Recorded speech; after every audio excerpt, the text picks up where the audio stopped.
जय हिंद विद्यार्थियों। आइए आज की इस वीडियो में हम बात करते हैं कि कोई वस्तु हमें कब दिखाई देती है या क्यों दिखाई देती है।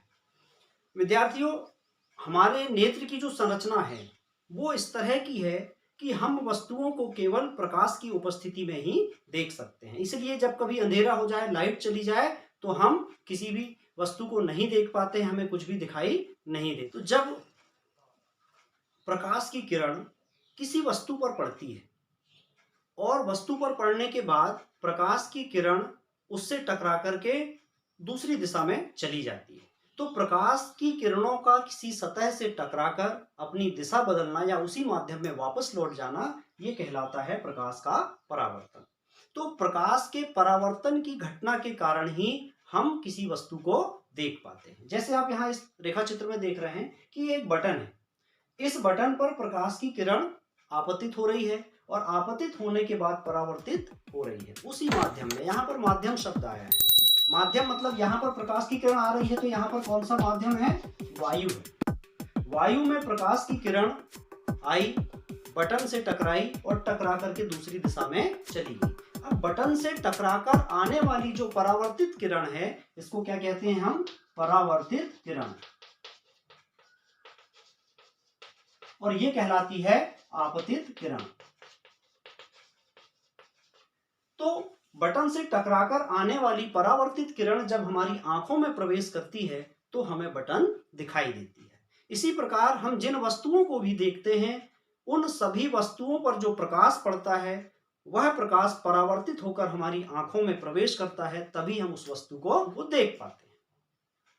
अब एक और समस्या पर विचार करें कि कई बार ऐसा होता है कि कोई छोटी वस्तु हमारे हाथ से छूट गई, फर्श में गिर गई और हम उसको ढूंढने का प्रयास करते हैं और हमें वह बहुत प्रयास करने के बाद दिखाई देती है। ऐसा क्यों होता है? तो जैसे कि यहाँ पर इस रेखा चित्र में आप देख रहे हैं कि हमारे हाथ से बटन छूटकर फर्श में गिर गई। अब इस बटन को हम ढूंढने का प्रयास कर रहे हैं, दाएं बाएं खोज रहे हैं, बटन हमको दिखाई नहीं दे रही है। तो आप यहाँ पर देखें कि बटन पर पड़ने वाला जो प्रकाश है, यहाँ पर हमने ये 4 किरणों को लिया है। आपको मालूम है कि प्रकाश की जो किरणें होती हैं ये कैसी होती हैं? समानांतर मानी जाती हैं। अगर प्रकाश का स्रोत बहुत दूर है तो प्रकाश की किरणें समानांतर होंगी। सूर्य का प्रकाश समानांतर होता है। तो ये प्रकाश की समानांतर किरणें जब उस वस्तु पर पड़ती हैं, यानी बटन पर पड़ती हैं, और बटन पर आपतित होने के बाद ये दूसरी दिशा में परावर्तित हो जाती है।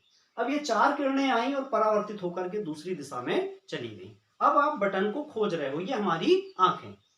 ये आंखें यहां से बटन को देखने का प्रयास करेंगी तो हमको बटन दिखाई नहीं देगी। अगर ये आंखें यहां आ जाएं, यहां से आप बटन को देखने का प्रयास करोगे तो आपको बटन दिखाई नहीं देगी।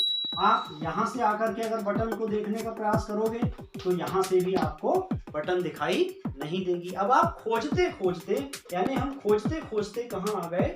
इस एंगल में आ गए, यहां पर आ गए।